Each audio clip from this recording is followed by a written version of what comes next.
बिस्मिल्लाहिर्रहमानिर्रहीम। मेरे प्यारे नाज़रीन और सामीन, मैं हूँ आपका भाई हाफिज़ वसी मोहम्मद ख़ान और ये है आपका जाना पहचाना यूट्यूब चैनल हाफिज़ वसी टीवी।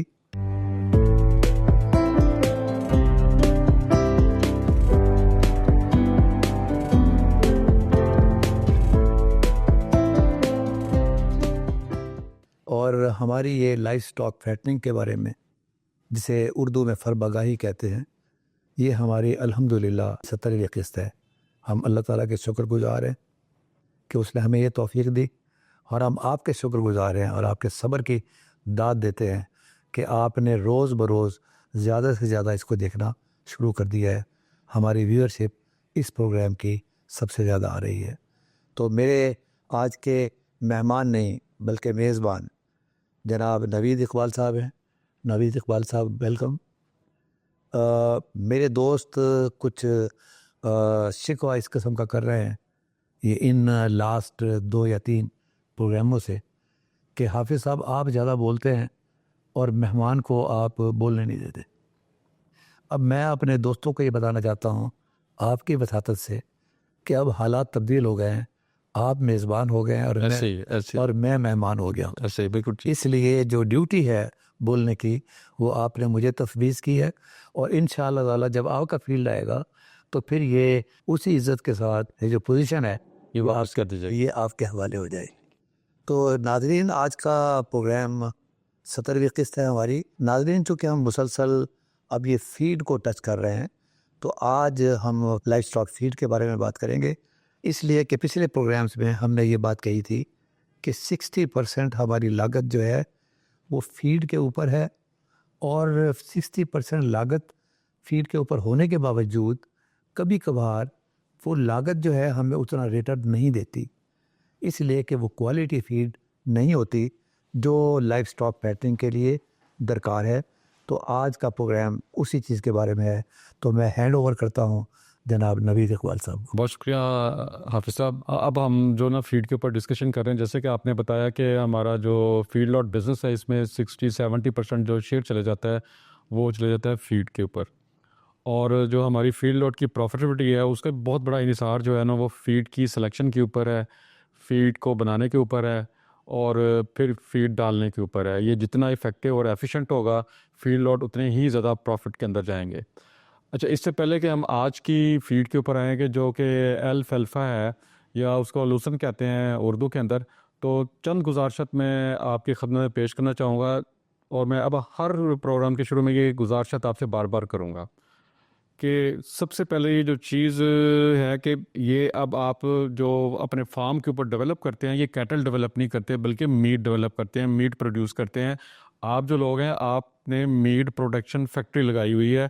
अब आपको जो फोकस करना है वो ज़्यादा कैटल को नहीं करना, बल्कि वो आपको जो फोकस करना है वो आपने मीट को करना है कि जब वो कैटल ज़िबा होगा उसको हलाल किया जाएगा तो उसमें से जो मीट निकलेगा उसकी क्वालिटी क्या आएगी। और एक ये भी हकीकत है कि हमारी सोसाइटी के अंदर अभी ये ज़्यादा बिजनेस है ये इसकी बुनियाद 3 चीज़ों के ऊपर खड़ी हुई है। नंबर 1 कि हम अंदाज़ों के ऊपर काम चलाते हैं ज़्यादा, कि हमारा जो फार्मर है वो अंदाज़ों की बुनियाद के ऊपर चल रहा है इस बिज़नेस के अंदर। दूसरा जो इसके अंदर हमारी बुनियाद है वो ये है कि काम चलाओ हेर फेर के ऊपर हम अपना काम चलाने की कोशिश करते हैं कि वक्ती तौर पर हमारा काम हो जाए, वक्ती तौर पर कैटल अच्छा लगना शुरू हो जाए, वक्ती तौर पर जो है ना वो कैटल का वेट बन जाए। और जो तीसरी चीज़ इसके अंदर है वो ये है कि हम लोग जो इस बिज़नेस को कर रहे हैं वो विदाउट किसी मेथडोलॉजी के कर रहे हैं और हमारे सामने उसका कोई नज़रिया नहीं होता और हमारे लिए चीज़ों का तयन करना उसके अंदर मुश्किल हो जाता है। तो ये 3 चीज़ें हैं कि जिनको अगर हम शिफ्ट कर लें कि नंबर 1 कि हमें जो भी काम करना है वो आज के दिन के अंदर जो इल्म बन चुका हुआ है हम उसका 100% इतलाक करें अपने बिजनेस के अंदर, चाहे वो कैटल की सिलेक्शन है, चाहे वो फीड की सिलेक्शन है, फीड को बनाने के तरीक़ेकार हैं, फीड डालने के तरीक़ेकार हैं, या फीड की एवोल्यूशन करने के तरीक़ेकार हैं। तो सबसे पहले हम ये करें कि जो भी इल्म आज की दुनिया के अंदर बन चुका हुआ है हम उसका 100% इतलाक करें, उसमें कोई कंप्रोमाइज़ ना करें। दूसरा ये काम करें कि आज के दिन के अंदर जो भी दुनिया ने इसके ऊपर मयार बना लिए हुए हैं फीड लॉट बिजनेस के ऊपर, चाहे कैटल सिलेक्शन है चाहे फीड सिलेक्शन है, आप उन मयार को अपना लें फ़ौरन। हम उससे बेहतर नहीं हो सकते लेकिन कम से कम उन मयार को फ़ौरन अपना सकते हैं और उसके ऊपर फिर हम आगे चल सकते हैं। तीसरी चीज़ है कि इस फील्ड की जो साइंस है, उसकी जो टर्मिनोलॉजी है, उसकी जो इस्तिलाहात हैं, उनको आप इस्तेमाल करना शुरू कर लें। अब हम अपनी फीड की तरफ आते हैं। तो आज की जो हमारी फीड है वो है बेसिकली एल्फाल्फा या लूसन। अच्छा, इससे पहले कि मैं आपको बता दूं कि जो मीट के अंदर हमें चीज़ें पैदा करनी होती हैं फीड के साथ, फीड के अंदर 3 4 5 चीज़ों को बहुत ज़्यादा अहमियत, और फीड उन्हीं को अगर मिला के हम देखते हैं तो उसको फीड कहा जाता है। नंबर 1, उसके अंदर प्रोटीन आनी चाहिए।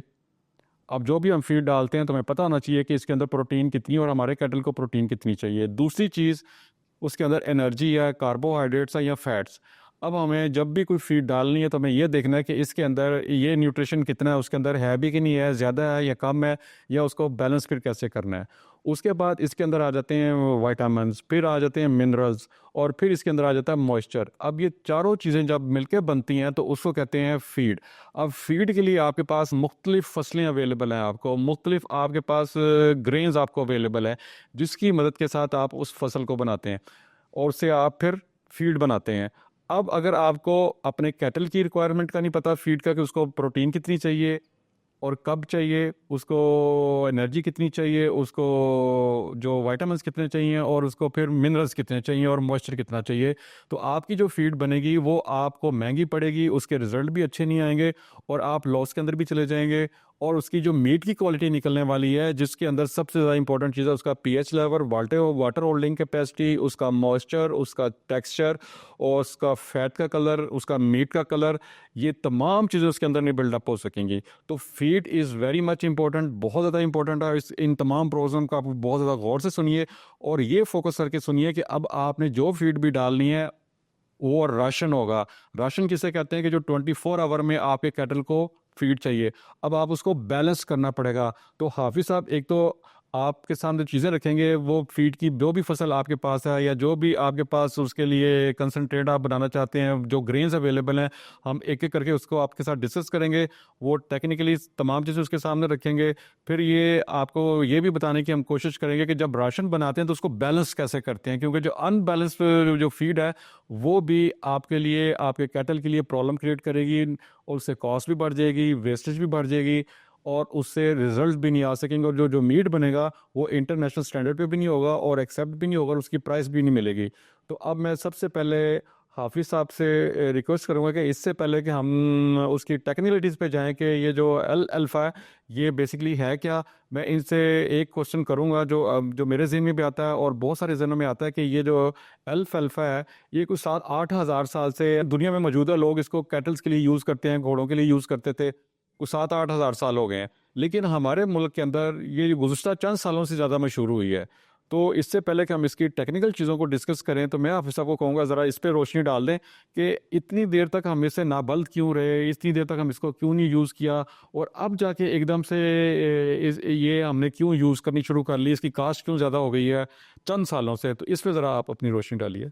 Thank you very much Naveed साहब। एक तो मैं आपका शुक्रगुजार हूँ कि आदमी महज से लेके लहद तक सीखता रहता है। मैंने कई चीज़ें आपके साथ बैठने से सीखी हैं। जज़ाकल्लाह। मसलन उसके अंदर गोश्त का कलर जो है वो तब्दील कैसे होगा, गोश्त की जो स्मेल है उसको बेहतर हम कैसे बना सकते हैं, गोश्त लजीज कैसे हो सकता है, और वो तमाम का तमाम, और गोश्त जो है वो एक्सेप्टेबल इंटरनेशनल मार्केट वो कैसे हो सकता है। तो ये असल चीज़ें जो है, पहले मैं समझता था कि गोश्त पैदा करना बस यही है कि आपने जानवर को खुराक खिलाई जैसी मर्जी हुई हो, उसका सिर्फ वेट गेन होना चाहिए, चाहे उसका कलर किसी किस्म का हो, चाहे उसकी स्मेल कैसी हो, और उसके नतीजे के अंदर अगली मरतबा मेरा जानवर कोई नहीं लेगा। तो ये चीज़ मैंने सीखी है। मैं आपका शुक्रगुजार हूँ। जज़ाकल्लाह। मेरे नाज़रीन ने भी इस चीज़ को सुना है। अब मैं आपके सवाल की तरफ आता हूँ। एक्चुअली हम लोग को एक गलत फहमी है कि दुनिया में जो इल्म है वो सारा हमारे पास है, और सबसे अच्छे दुनिया के अंदर पाकिस्तानी हैं, सबसे ज़्यादा अच्छा दिमाग हमारे पास है। जब तक हम इस खबासत से बाहर नहीं निकलेंगे, हम अपने आप को उस लेवल पर नहीं लेके आएंगे शीशे के सामने खड़े होके कि हम क्या हैं, उस वक्त तक हम तरक्की नहीं कर सकते। अल्फ़ा घोड़ी पाल एक मुरब्बे का नाम सुना होगा आपने। जी बिल्कुल सुना। तो उस वक्त ये शर्त थी अंग्रेज़ों की तरफ से कि जो घोड़ी पाल मुरब्बे जिनको दिए जाएंगे वो अल्फ़ा लगाएंगे, और वो देसी किस्म का अल्फ़ा होता था। और आम तौर पर घोड़ा जो है वो ताकत की अलामत है, तो लोग ये समझते थे, आम किसान, कि हमारे जानवरों को इसकी ज़रूरत नहीं है, ये बहुत ज़्यादा गर्म है। और बदकिस्मती से उस वक्त हमारे जो डॉक्टर्स थे, वेटरनरी डॉक्टर्स और न्यूट्रिशनिस्ट, वो भी ये कहते थे कि इसमें प्रोजेस्टेरॉन की मिकदार ज़्यादा है, और उसके नतीजे के अंदर जिस तरह अगर आप बच्चियों को आप ये फार्मेलिन वाला दूध देंगे तो उनके यहाँ मूछें निकलनी शुरू हो जाएंगी। तो ये जानवरों के अंदर भी एबॉर्शन का बाइस बनता है। अच्छा, ये मैंने खुद अपने कानों से सुना है। ये गलतफहमी थी एक। ये टोटली गलत फहमी थी। हुआ ये कि 2009 के अंदर कारपोरेट सेक्टर पाकिस्तान में आया, और उसके अंदर सबसे पहले सफ़ायर वाला ग्रुप आया। ये वो लोग थे जो 5,000 10,000 जानवर पालने वाले थे। मुन्नू ब्रदर्स आ गया, फिर ये आपका परवेज़ इलाही वाला अल तहूर ये आ गया, फिर शरीक ग्रुप आ गया। तो ये वो लोग थे जिनके पास जानवर जो थे, जिनकी जो फिजिबिलिटी थी वो मोर देन 5,000 एनिमल्स। अब पाकिस्तान के अंदर कोई भी आदमी ऐसा नहीं था जो 5,000 एनिमल्स को संभाल सके। हमारे यहाँ जो लाइफ स्टॉक डिपार्टमेंट की फिजिबिलिटी थी वो 25 जानवरों की थी। और जो हमारे देहात के अंदर या मुख्तलिफ शिफाखाना हैवानात में लोग बैठे होते थे, उनके पास जो आने वाले गाहक थे या पूछने वाले, उनके पास 50 70 60 या इस किस्म के जानवर होते थे। और वो गोबर ही साफ करना जो है वो समझते थे कि फावड़े से हो सकता है। अब जब 5,000 जानवर होंगे तो अंदाज़ा करें कि उसका गोबर कैसे होगा। तो लिहाजा उस वक्त मैं भी टेट्रा पैक के अंदर इंटरनेशनल कंसल्टेंट था, और हमारे साथ एक अर्जेंटीना के थे गुस्तावो। और हम सब लोगों ने फिर ये फैसला किया कि जब हम 5,000 जानवरों का फार्म बना रहे हैं तो हम पाकिस्तान के बजाय न्यूजीलैंड, ऑस्ट्रेलिया, अमेरिका, हम यहाँ से लेकर आएँ ह्यूमन रिसोर्स, वहीं से फार्म मैनेजर लेकर आएँ, और उनके नीचे एक पाकिस्तानी रख दिया जाए ताकि वो लर्न करें। अब वो लोग जो आ रहे थे वो 20-20 हज़ार 25-25 हज़ार जानवर पालते हुए आए। तो लिहाजा उन्होंने आते ही कहा कि जी मुझे अगर इससे पैदावार ज़्यादा लेनी है, बच्चे ज़्यादा लेने हैं, दूध ज़्यादा लेना है, तो 2 चीज़ें हमें चाहिए। एक चीज़ चाहिए रोड्स ग्रास, और दूसरी चीज़ चाहिए एल्फाल्फा। लिहाजा आप ज़रा रिकॉर्ड देख लें, ये 2009 के बाद रोड्स ग्रास भी आगे लगनी शुरू हुई पाकिस्तान में, और एल्फाल्फा भी लगना शुरू हुआ। तो ये असल वजह थी उसकी कि अब चूँकि लोगों को अफादियत का पता चला, अब लोगों को पता चला कि वो प्रोजेस्टेरॉन वाली और बच्चा फेंकने वाली बात जो थी वो गलत थी। असल मामला क्या था कि एक ताकतवर पट्टा है जिसके नतीजे के अंदर जानवर को पानी की ज़्यादा ज़रूरत है, और हमारे यहाँ सिस्टम था कि सुबह और शाम को पानी पिला देना, सख्त गर्मी हुई तो दोपहर को पानी पिला देना, और जानवर को बांध के रखना। तो ये फ़िलासफ़ी कि जानवर को खुला छोड़ें, पानी हर वक्त मौजूद हो, इसने आके उस मिथ को, वो जो गलत नज़रिया था, उसको ख़त्म कर दिया। तो अब एवरीबॉडी, हर आदमी जो है वो अल्फाल्फा की तरफ जा रहा है। बहुत शुक्रिया साहब। अब मेरा जो इस पे दूसरा क्वेश्चन है वो ये है कि आप ज़रा टेक्निकली इसको ज़रा बयान कर दें कि ये खरीफ की फसल है, ये रबी की फसल है, और ये सारा साल होती है कि 3 महीने की फसल है, 6 महीने की फसल है, कि मल्टीपल सालों में चल सकती है, ज़्यादा सालों में चल सकती है, और इसकी शक्ल सूरत कैसी होती है, ज़रा इस पर रोशनी डाल दीजिए। हाँ जी, आपका बड़ा प्यारा सवाल है। देखिए, हम लोग, जिस तरह मैंने पहले बताया था कि जो हमारा माइंड सेट है उससे निकलना बड़ा मुश्किल है। हमारे ज़हन में बैठी हुई है कि आपने फसल लगानी है, फसल को काटना है, उसके बाद फिर दोबारा लगाना है, फिर फसल को काटना है। मतलब ये एक प्रोसेस, जिस तरह जवार की फसल जो है पाकिस्तान में 3 मरतबा लोग लेते रहे हैं, वही हमारे जहन के अंदर एक बात बैठी हुई थी। तो अब आपने बताया कि रबी, खरीफ और फिर एनुअल, तो उससे निकल के एक लफ्ज़ है पेरिनियल। ठीक है। उस पेरिनियल का मतलब है कि आप एक मरतबा लगाएं और फिर आप सालों तक लेते रहें। जैसे रोड्स ग्रास, यहाँ मेरे पाकिस्तानी भाई शायद इस बात पर यकीन ना करें, ऑस्ट्रेलिया के अंदर मुझे दिखाया गया कि जी ये 10 साल से लगी हुई है और मुसलसल चल रही है। और मुसलसल चल रही है, और अभी भी ऐसी लगती है कि जिस तरीके से ये बिल्कुल ये फुल फ्लैज हो, इसमें कोई प्रॉब्लम नहीं है। वो ख़त्म कब करते हैं? जब पता चले कि पैदावार कम होनी शुरू हो जाए। लेकिन राज क्या था? राज ये था कि अगर आपने वो तमाम इनपुट्स, उसकी देखभाल अच्छे तरीके से की तो ये सदाबहार पौधे हैं।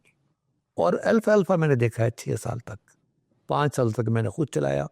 और जो मेरे लोग यहाँ पाकिस्तान में लगा रहे हैं, एक शाहिद हमीद साहब हैं, वो उन्होंने मुझे तस्वीर भेजी है ये तस्वीर अब नज़र आ रही होगी, वो ये कह रहे हैं कि ये सेकेंड ईयर है और पत्ता चौड़ा हो गया है अच्छा। और पैदावार ज़्यादा हो गई है। ये दूसरे तीसरे चौथे साल के अंदर इसकी पैदावार भी ज़्यादा होगी, इसके पत्ते भी बड़े होंगे। रीज़न उसके ये है कि सारा रूट सिस्टम डेवलप हो चुका है। हमारे यहाँ वो घोड़ी पाल मुरबे वाले जो थे उनको इससे गरज नहीं थी, वो सिर्फ जो महकमा ज़राअत वाला आदमी जो एक मरतबा आएगा वो दिखा देंगे हाँ जी अल्फाल्फा लगा हुआ है एंड दैट्स ऑल, वो ओके कर देगा। इसलिए कि घोड़ी का बच्चा तो वो आर्मी ने उससे लेना होता था, जिसकी बुनियाद पर उनको 2 मुरब्बे घोड़ी पाल मुरब्बे दिए हुए थे। तो अब जो आपका जवाब है वो ये है कि ये वो फसल है कि अगर आप इसको लगाते हैं तो इंशाअल्लाह ताला 5 साल तक ये चलेगी। उसके लिए आपको 2-3 शराइत का ख्याल रखना होगा। नंबर 1, बीज। अगर आपका बीज अच्छा है तो वो ज़्यादा देर तक चलेगा, बीज ख़राब है तो वो ज़्यादा देर तक नहीं चलेगा। जिस तरह हमारे यहाँ जहाँ पर एक लफ्ज़ है पंजाबी में हाड़ू, अब ये हाड़ू का मतलब ये है कि जो हाड़ तक यानी कि जून जुलाई तक चले और उसके बाद ख़त्म हो जाए। उनके नज़दीक अप्रैल के अंदर बरसीम ख़त्म हो जाती है, लेकिन हाड़ू जो है ये जून तक चलता है। तो अल्लाह ताला का शुक्र है, वो ये नहीं सोचते कि हमने 5-6 साल तक चलाना है। अब लोगों ने 2009 के बाद जो अच्छे फार्मर्स हैं, ये जो कारपोरेट फार्मर्स, उनकी मैनेजमेंट बड़ी अच्छी है और उन्होंने देखा है कि ये तो 3 साल हो गए, 4 साल हो गए, 5 साल हो गए, तो लिहाजा अब रोड्स ग्रास भी उसी तरीके से चल रही है और अल्फाल्फा भी उसी तरीके से चल रहा है। तो पहली बात है बीज की सिलेक्शन। हम लोगों ने भी बीज बाहर से मंगवाया था कैलिफोर्निया से। यहाँ पाकिस्तान के अंदर भी कोई 2-4 बीज की किस्में फाडर रिसर्च इंस्टीट्यूट वालों ने डेवलप की हैं और माशाल्लाह वो भी अच्छी चल रही हैं। अगर वो 5 साल तक नहीं चलती तो एटलीस्ट वो हाड़ू की बजाय वो 2-3 साल बहुत अच्छी चलती हैं। तो पहली चीज़ तो है आपकी बीज की सिलेक्शन। सही। दूसरी ये है कि वो आदमी कामयाब है जिसने अपनी फसल के अंदर जड़ी बूटियों को कंट्रोल कर लिया। जब आपने एक फसल पूरे साल के लिए लगाई है, हम देखते हैं कि हमारे पास 4 मौसम है। 4 मौसम का मतलब है जब मौसम तब्दील होगा तो उस मौसम की जड़ी बूटी उगेगी। अगर आपने चारों मौसम की जड़ी बूटियों को कंट्रोल कर लिया, इसका मतलब है कि यू आर सक्सेसफुल। और तीसरी इम्पॉर्टेंट चीज़ उसके लिए है कि आपने जब ये बढ़ रही है, चाहे वो बहुत अच्छा बढ़ रहा है या मौसम की तब्दीली की वजह से किसी वक्त वो कम बढ़ रहा है, उसमें 10% फ्लावर से ज़्यादा आपने होने नहीं देना। 10% फ्लावर का मतलब ये है आपने जवान को काटा है और वो नीचे से आने वाली फसल जो है वो भरपूर फसल होगी। अगर आप सोचते रहे और सारे के सारे फूल जो है वो उसके अंदर आ गए, इसका मतलब ये है कि वो बीज की तरफ चली गई, उसकी वेजिटेटिव ग्रोथ, बॉडी की ग्रोथ आपने ख़त्म कर दी। तो इन 3 चीज़ों को अगर आपने संभाल लाया तो आपकी फसल 5-6 साल तक बगैर किसी प्रॉब्लम के चलेगी। आपसे अब क्वेश्चन ये है कि जितने भी हमारे मवेशी पाल किसान भाई हैं, तो वो इस फसल को जो तो ज़्यादा जिनके पास कम कैटल हैं, जिनके पास कम जानवर है, वो तो दूसरों से भी ले सकते हैं इसको। लेकिन जिनके पास अपने ज़्यादा कैटल हैं तो उनको ये तो फसल खुद करनी चाहिए, उनको बड़ा अच्छा रहेगा। अब मुझे बताइए कि इसके लिए जो लैंड है ये बहुत ज़्यादा ज़रख़ीज़ ज़मीन होनी चाहिए कि ये मार्जिनल लैंड पे भी अच्छी फसल हो जाती है। अच्छा, एक तो ये सवाल आपने $multi-million क्वेश्चन पूछा है। एक तो खूबी इसकी ये है कि अगर पानी आपका, जो आप पीएच की बात बार बार करते हैं, अगर पीएच थोड़ी सी ज़्यादा भी हो ना, उसमें भी ये सर्वाइव कर जाती है। दूसरी बात यह है कि रेतली ज़मीन में ये ज़्यादा अच्छी होगी, इसका उगाव बहुत ज़्यादा होगा। अब रेतली से हम मैरा पर आ जाएं, फिर हम मार्जिनल लैंड पर आ जाएं, फिर हम ज़रख़ीज़ी में भी आ जाएं, तो सबसे बेहतर जो है वो है मैरा ज़मीन। ठीक है। कि ना बहुत ज़्यादा ज़रख़ीज़ और ना बहुत ज़्यादा अच्छी। अब इसका एक अपनी खूबी ये है कि इसने ख़ुद भी अल्लाह ताला के फजल व करम से इसने ख़ुद भी ज़मीन को ज़रख़ीज़ बनाना है। एक तो ये 5 साल चलेगी, ये 1.1 मीटर यानी कि तकरीबन 3.5 फुट नीचे या ज़मीन 3.25 फुट ये नीचे ज़मीन को खोलेगी। उसके बाद इसके पत्ते भी, चाहे आप कोशिश करें या ना करें, जितना मर्जी बचा लें, कुछ ना कुछ पत्ते गिरेंगे, वो भी उसकी ज़रख़ीज़ी का ज़रिया बनेंगे। तो ये असल आप किसी ज़मीन में लगा सकते हैं। मेरे नज़दीक जो ज़्यादा ज़रख़ीज़ ज़मीन होगी उसके अंदर शायद पैदावार इसकी कम हो, जिसे आप कहते हैं पक्की ज़मीन, इसलिए कि वहाँ इसको खुलने का मौका नहीं मिलेगा। लेकिन अगर ड्रेनेज अच्छा है, और आपकी मार्जिनल लैंड भी है, मेरा ज़मीन है, तो वहाँ इसकी पैदावार भरपूर होगी। यानी कि अगर वो किसान इसको करना चाहते हैं तो वो लैंड जिन पे वो महंगी फसलें लगाते हैं, तो अगर कम उसको पैदावार वाली देने वाली ज़मीन है, मार्जिनल लैंड है, तो उस पर ये लगा लेंगे तो ये ज़्यादा अच्छा रहेगा उनके लिए। देखिए आपने लिए ज़्यादा से ज़्यादा लैया और बकर में क्यों लगता है, ये थल में क्यों लगता है? अब ये जो कारपोरेट सेक्टर बनकेरा साइड पर चल रहा है, ये वहाँ पर क्यों लगाते हैं? रेतली ज़मीन है। नंबर वन, इसकी जो जर्मिनेशन है वो बड़ी गज़ब की होती है, आहिस्ता आहिस्ता वो ज़मीन को ठीक करती है, और फिर उसके बाद जो इसके पत्ते वगैरह गिरते हैं वो भी ज़रख़ेज़ी में इजाफा करते हैं।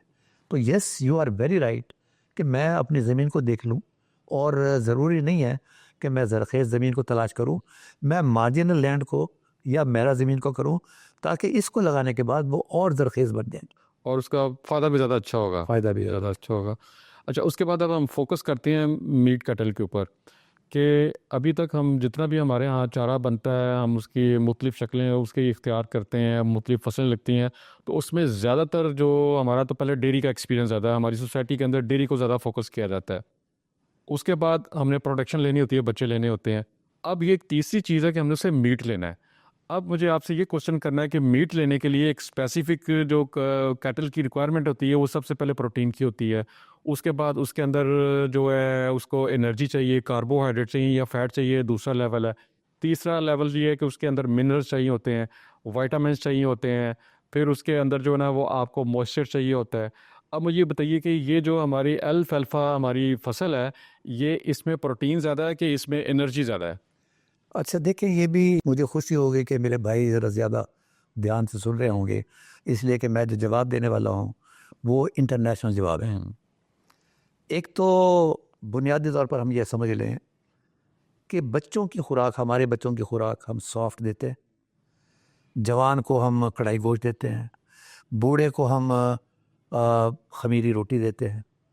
तो इसकी ये खूबी ये है कि ये बच्चों से लेके, जानवरों के बच्चों से लेके बूढ़े तक, ये बिल्कुल काबिल हज़म है उनके लिए, ये सूटेबल है, डाइजेस्टेबल है ज़्यादा। ये डाइजेस्टेबल है।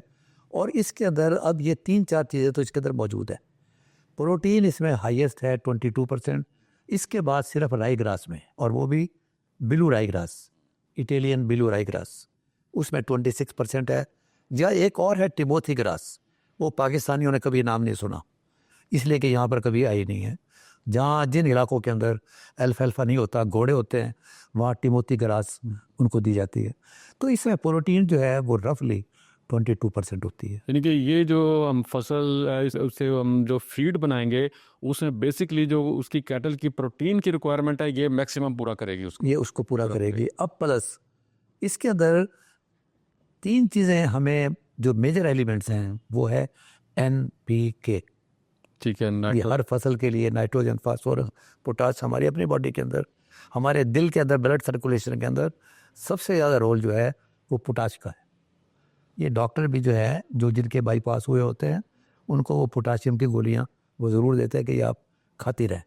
तो ये तीनों चीज़ें जो हैं ये तो इसके अंदर मौजूद है, नाइट्रोजन, पोटाश, पोटाश। फास्फोरस। अब जो नाइट्रोजन है, जो मेरी अंडरस्टैंडिंग है, जो नाइट्रोजन है उसी की वजह से ये बेसिकली प्रोटीन, एग्जैक्टली, कि जितनी ज़्यादा नाइट्रोजन होगी यस, उतनी ज़्यादा उसमें प्रोटीन की वैल्यू होगी। अमाइनो एसिड बनेंगे, अमाइनो एसिड से प्रोटीन और बनेगी। बाकी जो आपने 2 चीज़ें बताई हैं वो चली गई बेसिकली मिनरल्स की तरफ, आप ये मेजर एलिमेंट्स मिनरल्स ही कहलाएंगे ये, फास्फोरस और पोटाश। पोटाश ही चले गए मिनरल्स की तरफ। अच्छा, अब एक तो इसने अपनी जो हमारी प्रोटीन की रिक्वायरमेंट थी वो मैक्सिमम पूरी कर दी।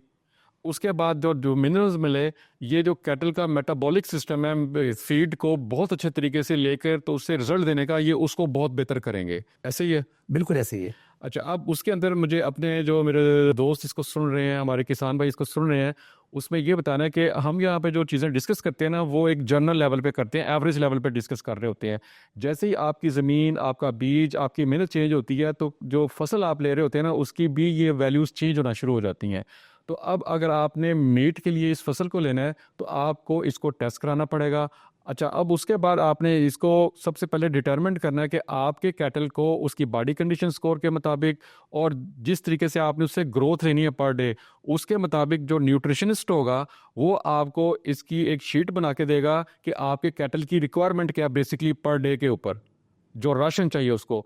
उसके बाद आप जो भी फसल उसके लिए सेलेक्ट करेंगे, अब उसमें से आपने देखना है कि इस फसल से मुझे जो प्रोटीन मेरे कैटल को रिक्वायरमेंट पूरी आ रही है कि नहीं आ रही। इसके अंदर दूसरी चीज़ जो है वो एनर्जी इसको मिल रही है कि नहीं मिल रही, मिनरल्स मिल रहे नहीं मिल रहे, उसके बाद इसके अंदर इसको जो वाइटामिन है मिल रहे नहीं मिल रहे। अच्छा, अब जब वो आपके सामने शीट आएगी तो पता चलेगा कि ये चीज़ तो ठीक है, ये चीज़ थोड़ी कम हो रही है, जहाँ पे कम हो रही है वहाँ पर आप उसके साथ जाके सप्लीमेंट डालेंगे उसके अंदर, और जहाँ पे किसी चीज़ को करेक्ट करना मकसूद है तो वहाँ पे आप एडिटिव डाल लेंगे। और मॉइस्चर तो सबसे बेसिक चीज़ है कि आपने तमाम की तमाम जो कैलकुलेशन होनी है वो ड्राई मैटर के ऊपर होनी है।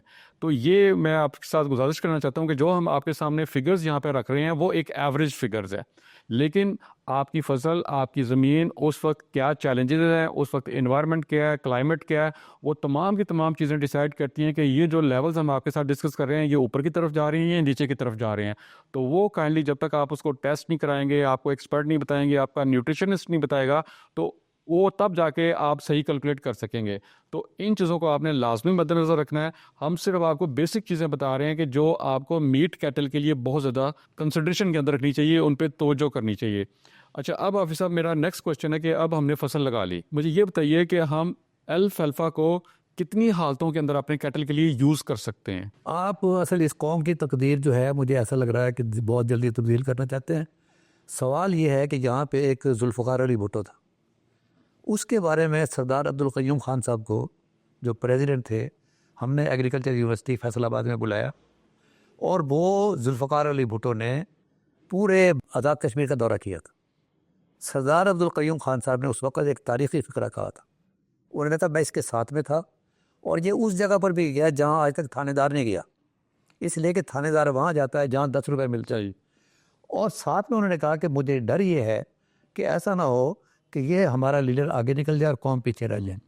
तो आप किस तरह भगाना चाहते हैं, तो मैं चाहता हूँ कि मेरे किसान भाई हमारे साथ साथ चले। ठीक है। अब मैं आपके सामने पहली मैं बात करना चाहता हूँ, वो ये बात करना चाहता हूँ कि NPK ये जो आप पानी जो आप लेते हैं इसका फार्मूला है, आप जो कि माशाल्लाह साइंसदान है, H2O, H2 और O1 अगर नहीं मिलेंगे तो पानी का कतरा नहीं बने। ठीक है।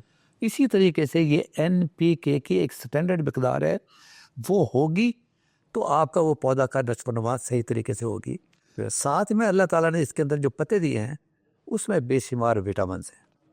अब आप वाली जो बात है सबसे ज़्यादा इम्पॉर्टेंट, जो आप बाद में करना चाहते हैं, मैं उस बात को ज़रा पहले करना चाहता हूँ।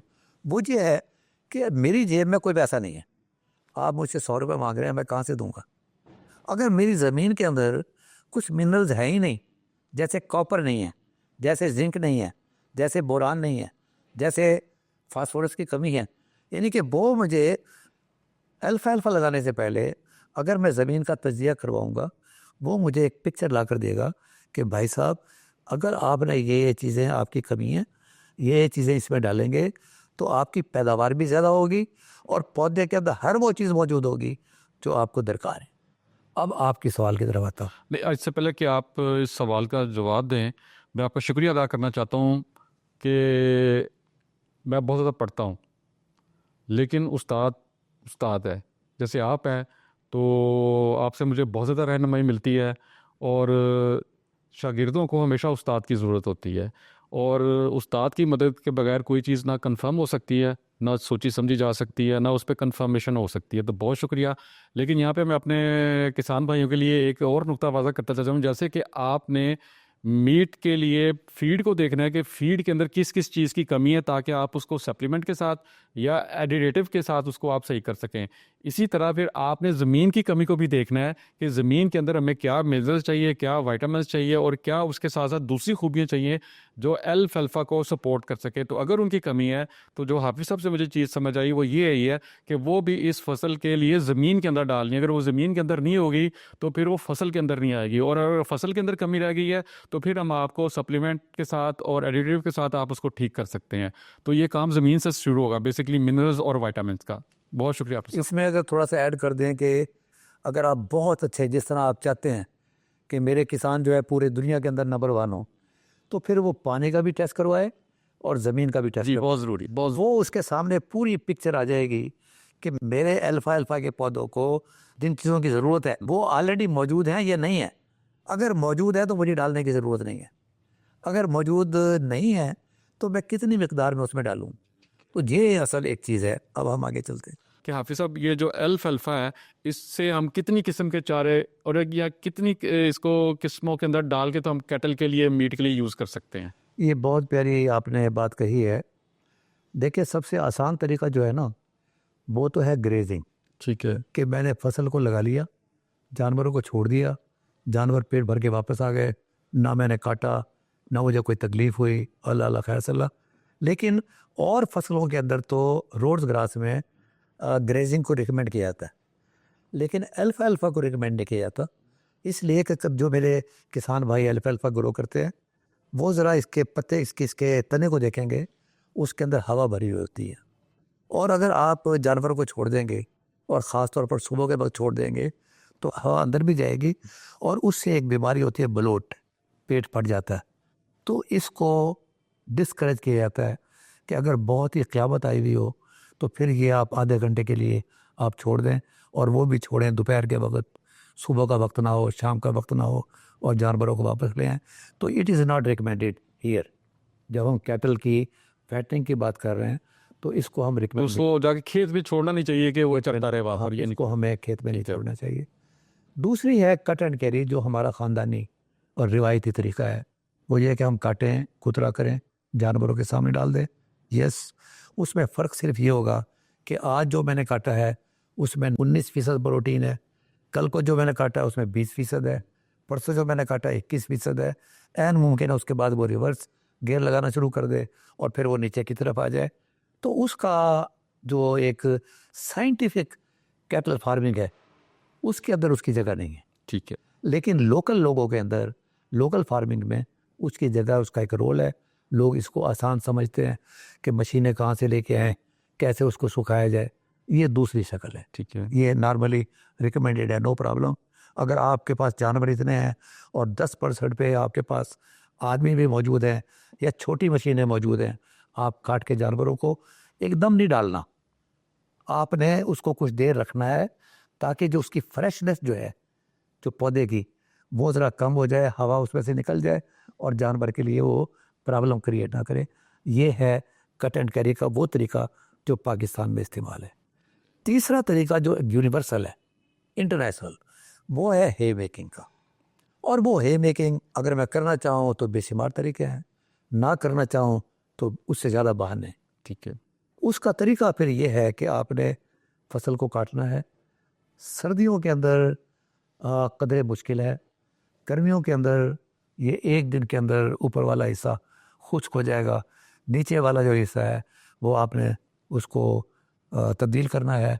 और विद इन 2 डेज़ या विद इन 1.5 डे, अगर 50 डिग्री सेंटीग्रेड है तो ऐन मुमकिन है सुबह काटा है, शाम को वो तैयार हो जाए। आप उसको उठा के किसी तरीके से, जो भी मशीनों के ज़रिए या हाथों के ज़रिए, आप उसको उस जगह पे ला सकते हैं जहाँ आपने इसको स्टोर करना है। ये तरीका है गर्मियों वाला। ठीक है। या आप गर्मियों की बजाय अगर आप कह लें कि मार्च से लेके अक्टूबर तक, अच्छा अब नवंबर दिसंबर के अंदर, नवंबर दिसंबर जनवरी फरवरी, जिस तरह अभी है कि अगले 10 दिन तक सख्त सर्दी रहेगी, इससे पहले स्मॉग का गलबा रहा है, हमारी गंदम की फसल उसकी वजह से काफ़ी मुतासिर हुई, सूरज की रोशनी नहीं थी। अगर इस किस्म की कैफियत हो जाए तो फिर ये खुश्क करना इसका मुश्किल होता है। अब चूंकि मैंने बताया कि 10% पे काटनी ज़रूर है, जितनी मरतबा काटेंगे उतनी वो क्या उतना ही उभरेगा, जितना कि दबा देंगे तो उतना ही ज़्यादा ही ऊपर आएगा, तो आपने काटना ज़रूर है। अब उस वक़्त इसके अंदर पानी होता है 80% 75%, उस वक़्त फिर इसका आप हेलेज बना सकते हैं। हेलेज क्या है कि आपने एज सच फसल को काटा और उसके बाद आपने कंपैक्ट करके उसको पैक कर दिया किसी एयर टाइट बैग के अंदर। अब ये इसकी उम्र साइलेज की तरह 5 साल 4 साल 3 साल नहीं होगी, लेकिन 3-4 महीने आप इसको महफूज रख सकते हैं। ये बर्बाद नहीं होगी, आपके जानवरों को मिलेगा, आप बेच सकेंगे। ये इसकी चौथी शक्ल है। पहली ग्रेजिंग है, दूसरी कट एंड कैरी है, तीसरी हे है, चौथी हेल एज है। लेकिन ये सिर्फ उस सूरत में है निहायत सर्दियों के मौसम। ठीक है। दुनिया के अंदर तो इसका इलाज है, लेकिन मैं अपने सुनने वालों को परेशान नहीं करना चाहता कि मैं बताऊं उसका इलाज क्या है, इसलिए कि लोग उसी की तरफ पड़ जाएंगे। तो मैं सिंपल बता रहा हूँ। आइंदा आने वाले किसी प्रोग्राम में अगर आप जिद करेंगे तो मैं उसका भी बता दूंगा। जाफी साहब, अब नंबर 1 के ग्रेजिंग तो रिकमेंडेड नहीं है ज़्यादा। उसके बाद कट एंड कैरी, अगर चंद कैटल हैं तो उनके लिए तो पॉसिबिलिटी है, लेकिन अगर आपने 500,000 कैटल रखा हुआ है तो कट एंड कैरी के लिए बड़ी लेबर चाहिए और वो उसके लिए टाइम बहुत चाहिए तमाम कैटल्स को डालने के लिए। तो इसलिए सबसे ज़्यादा जो इसमें रिकमेंडेबल है वो है हे बना के रखना, इसको उसको यूज़ करना, और उसके बाद फिर उसको या हे एज के अंदर लेके जाना। आप ये बताइए कि जब हम इसकी हे बनाते हैं तो इसकी कोई न्यूट्रिशनल वैल्यू तो कंप्रोमाइज़ नहीं हो जाती, कम नहीं हो जाती? अच्छा, इसमें कुछ फ़ायदे हैं। आप जल्दी जल्दी में बात कर गए, मैं रोकना चाहता था लेकिन मैंने नहीं रोका। खिलाफ अदब था वो, और प्रोटोकॉल के ख़िलाफ़। वजह उसकी ये है कि अगर मेरे पास 500 जानवर हैं और मेरे पास बंदोबस्त भी है काटने का, ताज़ा काटता हूँ मैं और मैं डाल देता हूँ। जो मैं माल बाहर से लेके आ रहा हूँ ताज़ा, उसमें ज़्यादा इम्कान है किसी फंगस का, कंटामिनेशन का। फंगस के कंटेमिनेशन का। कहीं पौधा गिर गया हो, कहीं कोई मिट्टी आ गई हो, कोई और मसला आ गया हो, बारिशें ज़्यादा हो गई हों, तो ये असल मसाइल उस वक़्त ज़्यादा होते हैं। लेकिन जब मैंने इसको ड्राई कर लिया, सिवाय पानी के इसमें से कोई और चीज़ बाकी नहीं गई, सिवाय थोड़ा सा कलर। उसका वो डिसकलरेशन ज़रूर होगी उसकी, और वो भी कहाँ होगी, ये जो ऊपर पड़ा हुआ है ये कलर उसका थोड़ा सा फेड होगा, नीचे वाला कलर वैसा का वैसा ही होगा। और न्यूट्रिशनल वैल्यू तो आपको लेबॉर्ट्री बताएगी कि न्यूट्रिशनल वैल्यू इसकी उससे ज़्यादा बेहतर होगी, और इसमें किसी किस्म का फंगस नहीं होगा।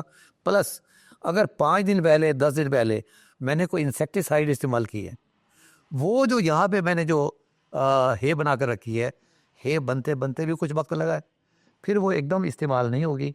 तो वो जो रेजिजुअल इफेक्ट है वो मुझे उससे भी निजात मिल जाएगी। लेकिन अगर मैं कट एंड कैरी लाकर मैंने डाला है, तो वो जो 5 दिन पहले 6 दिन पहले मैंने इंसेक्टिसाइड इस्तेमाल की है, वो मेरे जानवरों को ख़राब कर सकते हैं। अच्छा, अब हाफिज़ साहब हमारे पास फर्स्ट करें ये प्रोडक्ट दोनों पड़ी हुई हैं, ये वाली। अब हमने इसको अगर चेक करना होगा इसके अंदर कोई वायरस, बैक्टीरिया या कोई कंटामिनेशन तो नहीं आ गई, उसको चेक करने के क्या तरीके हैं? अच्छा, ये मेरा ख्याल आखिरी सवाल है। आखिरी समझ लीजिए। अच्छा, ये मेरा ख्याल है आखिरी सवाल है, और वो बड़ा अच्छा तरीका है। ये तकरीबन तमाम जो लाइफ स्टॉक डिपार्टमेंट हैं ज़िले के अंदर, वहाँ लैब्स मौजूद हैं, प्राइवेट लैब्स भी मौजूद हैं। ये तकरीबन हर शहर के अंदर जहाँ यूनिवर्सिटी है उसमें एक फैकल्टी ऑफ लाइफ स्टॉक भी है। यहाँ पर ये रायविंड रोड के ऊपर रिफा यूनिवर्सिटी का एक वेटनरी कॉलेज है। ये वेटनरी यूनिवर्सिटी यहाँ लाहौर में है। एग्रीकल्चर यूनिवर्सिटी फैसलाबाद में है। बहाउद्दीन ज़करिया यूनिवर्सिटी वहाँ पर भी है। चोलिस्तान यूनिवर्सिटी भी बन गई है। यहाँ लेबॉर्ट्रीज़ हैं, ये तो सरकारी लेबॉर्ट्रीज़ हैं। ये नारोवाल के अंदर भी है। प्राइवेट लेबॉर्ट्रीज़ भी मौजूद हैं। मैंने काम ये करना है, और सबसे अच्छा काम होगा कि जिस हे के बारे में मुझे शक हो, मैं उसका आधा किलो एक शॉपर में बंद करूं, और उसको मैं ले जाऊं और मैं जाकर दूं। इसमें ये देख दें कि इसमें एफ्लाटॉक्सिन तो नहीं है। एफ्लाटॉक्सिन कई किस्म की होती है, वो फंगस है। तो वो मुझे दोनों चीज़ें करके दे देंगे, उसकी न्यूट्रिशनल वैल्यू क्या है और उसमें कोई किसी किस्म की फंगस है या नहीं। हाफिज़ साहब बहुत शुक्रिया। आज हमने अल्फाल्फा के ऊपर बात की कि ये जो मीट का हमारा प्रोडक्शन है, मीट के जो कैटल हैं उनके लिए ये एक बहुत ज़बरदस्त ऑप्शन है जो कि हमारे किसान भाइयों को लेनी चाहिए, जो फार्मर्स हैं, जो फील्ड लॉट का बिज़नेस करते हैं, जो फीड यार्ड का बिज़नेस करते हैं। और इसमें 3-4 चीज़ें अब आपको जो हम अगले चंद प्रोग्रामों के बाद जाके डिस्कस करेंगे, उनको अब आपने आज से ही अपने जो है ना वो कंसिडरेशन के अंदर ले लेना है। नंबर 1 कि अब आपने ये देखना है कि आपका फीड मार्जिन क्या आएगा। जो भी आप फीड यूज़ कर रहे हैं उसकी जो आपको रिजल्ट मिल रहे हैं उसके ऊपर आपका फीड मार्जिन कैलकुलेशन करनी है। अगर आप फीड मार्जिन कैलकुलेट नहीं करते तो आप फीड लॉट के अंदर प्रॉफिटेबल नहीं हो सकते। आपको पता नहीं चलेगा कि आप प्रॉफिट के अंदर जा रहे हैं या नुकसान के अंदर जा रहे हैं। उसमें बेसिकली फीड है और कैटल की ग्रोथ है। दूसरी आपने जो चीज़ कैलकुलेट करनी है वो करनी है रिलेटिव फीड वैल्यू क्या आ रही है, कि आप जो भी फीड ले रहे हैं, जो भी फीड बना रहे हैं, जो भी आप उसका जो है ना वो एक बैलेंस राशन दे रहे हैं, उसकी जो उसके अंदर बेसिक इंग्रेडिएंट्स यूज़ कर रहे हैं, उसकी रिलेटिव फीड वैल्यू क्या है। और तीसरी चीज़ आपने इसके अंदर जो कैलकुलेट करने की कोशिश करनी है कि वो रिलेटिव फॉरेज क्वालिटी क्या जा रही है। अब आपने आहिस्ता आहिस्ता ये चीज़ों को जो ना वो कैलकुलेट करना, समझना और फिर इसकी प्रैक्टिस करना सीखना है। तो हाफिज़ साहब बहुत बहुत शुक्रिया, जज़ाकल्लाह। अल्लाह ताला आपको सेहत के साथ रखे। जितने अच्छे तरीके से आप चीज़ों को बयान करते हैं तो मेरा ख्याल में कि तो एक पूरी यूनिवर्सिटी है जो 1 घंटे के अंदर आप पूरी कर देते हैं।